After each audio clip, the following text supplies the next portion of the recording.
Assalamualaikum warahmatullahi wabarakatuh. Hope you're doing well. So, in the screenshot that I took of a video I came across, this little disabled girl's in the wheelchair, and you can just see the sadness in her face that she wasn't included in the school activities. Obviously, her legs don't work, so she's not able to jump around and dance. And this pointed out some things to me that are quite sad. The first one is that the teacher didn't find a way to include her, nor did she ask for an assistant to help so that she could manage all the children. And the other aspect is the parents, who none of them got up to include, and they just kept filming, and that also none of the children wanted to include the little girl in the wheelchair. None of them had the heart to say, well, what about her? Why don't you include her? And so I showed this video to my eldest, and I reminded her that you're to include disabled children in your activities, don't leave them out. And I have been doing this more and more when I come across something that really moves me in some direction, either intellectually, or like a warning, or something very adorable, you name it. I try to share things with her to enlighten her in that sense. Because I think the solution to when we see something like that isn't just typing a comment, but rather turning to our loved ones and having a conversation of that. And it really broke my heart for that little girl, because it just goes to show how some people,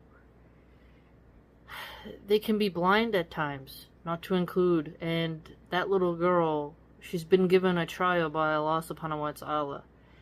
I can't imagine having to go through that type of limitation and what it must feel like.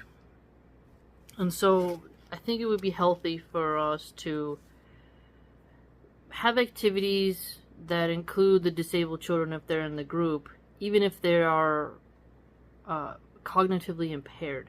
So that little girl was not cognitively impaired, but there are some children who are deeply disabled mentally. For example, there's one in my eldest's school. She would always say she's afraid of them because they drool, and she was afraid, and she feels uncomfortable being around them.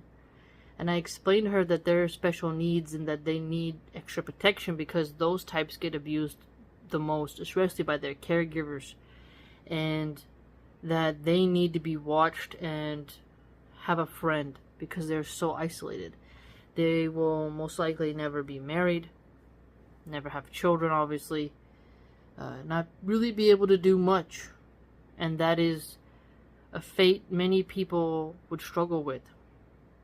And so our duty as Muslims, I was telling her, like, is to do good deeds, right? And a good deed is protecting those who are weak.